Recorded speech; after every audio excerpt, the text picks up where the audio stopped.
আসসালামু আলাইকুম, good afternoon সবাইকে। আজকের ভিডিওটা খুবই ইম্পর্টেন্ট যারা F1 স্টুডেন্ট ভিসা, যারা বাংলাদেশ থেকে আসতে চাচ্ছেন বা প্ল্যান করছেন ফিউচারের মধ্যে থিং চেঞ্জ। আসলে এটা খুবই খারাপ খবর। সো আগামী সেপ্টেম্বরের 25 তারিখ, দ্যাট মিন্স 2 মাস পর থেকে স্টুডেন্ট ভিসা, যেটা আমি যে ভিসায় আসছি একটু এক্সপ্লেন করি। আগে F1 স্টুডেন্ট ভিসা আমরা যখন আসি এটির দিকে, তখন স্টুডেন্ট ভিসার কোনো যে আপনার ডিএস, যেটা ডিউরেশন স্ট্যাটাস, এটার কোনো টাইম ছিল না।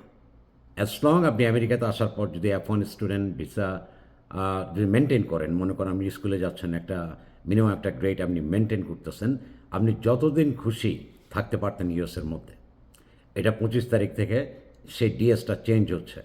এখন যদি আপনি এখানে F1 স্টুডেন্ট ভিসা আসেন, মনে করেন আপনার 4 বছরের ডিগ্রি, এরা কিন্তু আপনাকে ওই ম্যাক্সিমাম 4 বছরই দেবে। হুম আগে যেটা কোনো টাইম ফ্রেম ছিল না, টাইম লিমিট ছিল না। As long you have student visa, if you maintain it, you could stay as long as you want. এখন পারবেন না এটা। এখন এই সেপ্টেম্বরের 25 তারিখে নিয়ম করছে, আপনার I-20 মধ্যে আপনার যেই যে আপনার ডিউরেশন লেখা থাকে, যে আপনি এখানে ব্যাচেলার করতে আসতেছেন, you will take about 4 years, আপনার 4 বছরের ভিসা দিবে। এবং 4 বছর হওয়ার পরে আপনি যদি আরও পড়তে চান, আপনি কিন্তু নিচের দিকে পড়তে পারবেন না। মনে করেন আমি মাস্টার্স শেষ করলেন, এখন আমি পিএইচডি জন্য করতে পারেন। কিন্তু আগে নিয়ম ছিল, মনে করেন আমি স্কুলে যাচ্ছি, আমার ব্যাচেলার শেষ, এখন আমি মাস্টার্স করব, এটা অটোমেটিকলি এটা ওই যে ইউনিভার্সিটির যে আপনার ফরেন স্টুডেন্ট অ্যাডভাইজাররাই ঠিক করতো। কিন্তু এখন যে আপনারা যারা F1 স্টুডেন্ট ভিসা নিয়ে আসবেন, আপনাদের যখন 4 বছর শেষ হয়ে যাবে, বা I-20 মধ্যে যে টাইমটা থাকবে ওইটা শেষ হয়ে যাবে, এখন আপনি যদি আরও পড়তে চান, তাইলে এবার আপনাকে ডিরেক্টলি USCIS অথবা ইমিগ্রেশন থেকে আপনার অ্যাপ্লাই করতে হবে।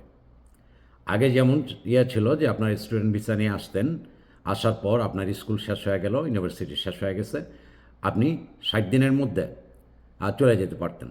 এখন আবার ওই 60 দিনরে কমায়া 30 দিনের মতো করছে। দ্যাট মিন্স এখন যারা আসবেন, একদম সোজাভাবে এক্সাম্পল দেয়, এখন যারা আমেরিকাতে আসবেন F1 স্টুডেন্ট ভিসা লেখাপড়া করার জন্য, যে আপনি ব্যাচেলার করতে আসতেছেন, আপনার I-20 মধ্যে লেখা থাকবে তো ম্যাক্সিমাম হচ্ছে 4 বছর। 4 বছরের পর যদি আপনি হায়ার এডুকেশন করতে চান, পিএইচডি করতে চান বা মাস্টার্স করতে চান, তাহলে আপনাকে ইমিগ্রেশনের সাথে অ্যাপ্লাই করতে হবে। এটা ইউনিভার্সিটি আর কলেজ, যেসব ইউনিভার্সিটিতে কলেজের মধ্যে আসতেছেন, আপনি পারবেন না। So it is bad news for all the student. তো এখন যারা আসবেন, আমি জানি অনেকে অনেক টাকা পয়সা খরচ করে আসতেছেন, আবার হোপ করতেছেন লেখাপড়া শিক্ষা হয়তো এখানে কিছু একটা করবেন। আমি একদম অনেস্টলি বলি, ব্রুটাল ট্রুথ যেটা ওটা বলি, ওই সুযোগ নাই। আপনারা তো দেখছেন ক্যানাডার মধ্যে এই যে গত কয়েকদিন ধরে হাজার হাজার স্টুডেন্ট স্ট্রাইক করতেছে, কারণ ওদের গ্র্যাজুয়েশন করার পরে আগে একটা ওয়ার্ক পারমিটের মতো দিত, ওটা দিচ্ছে না। ওটা ক্যানাডা আর দিচ্ছে না। তার মানে যে আপনি এখানে লেখাপড়া করতে আসছেন, লেখাপড়া করে আপনি ফেরত যাবেন, দিস ইজ ইট।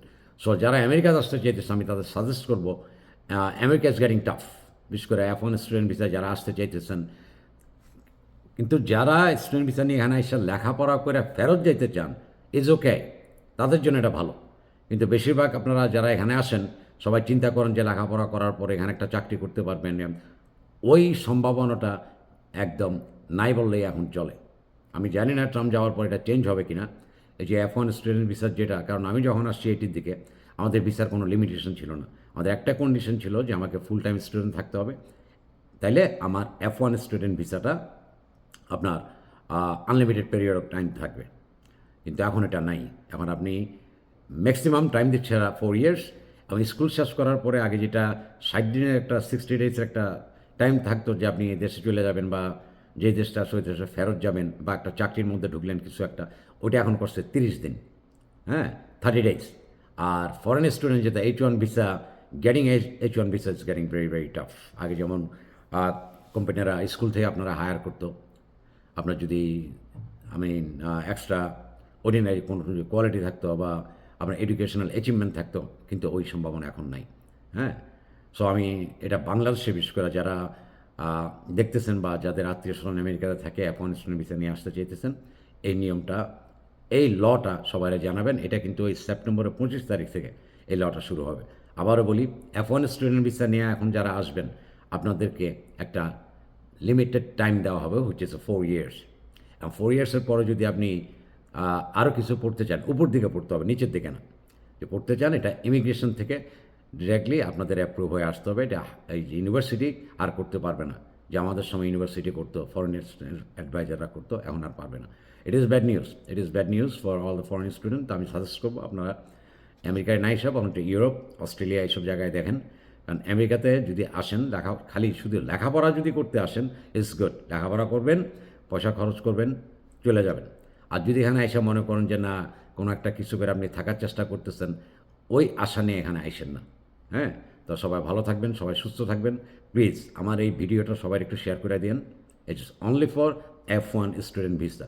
আর বাকি সবগুলি ভিসা তো আপনারা জানেন যে বন্ধ। ইন্টারভিউ হইতেছে ইমিগ্রেন্ট ভিসার, কিন্তু কারো ডিনাই করতেছে এবং কারো এখনও কোনো খবরও দিতেছে না। তো এগুলি আমাদেরও দোষ আছে, কারণ আমরা ওয়েলফেয়ারের মধ্যে, হ্যাঁ, আমরা নাকি 51% মানুষ ওয়েলফেয়ার নাই। এটার জন্য বিশেষ করে নিউ ইয়র্কে যারা থাকেন মাইন্ড করে না, হোম কেয়ারে বেশি, হোম কেয়ার, ফুড স্ট্যাম্প এগুলি বেশি দাবি করা হয়েছে। হ্যাঁ, তো এগুলির কারণে কতগুলি দেশের, আপনারা জানেন অনেকগুলি দেশের এখন ওরা ভিসা দিচ্ছে না। অনেকে ইন্টারভিউ হচ্ছে, এখানে ডিনাই করা হইতেছে। হ্যাঁ, সব বিভিন্ন ধরনের। কিন্তু F1 স্টুডেন্ট ভিসার জন্য যেটা করছে, it is very bad for this student. কারণ আমাদের সময় কোনো লিমিটেশন ছিল না। এখন এটা আপনি যখন এয়ারপোর্টের মধ্যে এন্ট্রি করবেন, আপনার ওই যে ডিএস, যেটা ডিউরেশনাল স্ট্যাটাস, ওটা আপনারা লেখাই দেবে 4 বছর। আমাদের সময় ওটা ছিল ওপেন, আনলিমিটেড।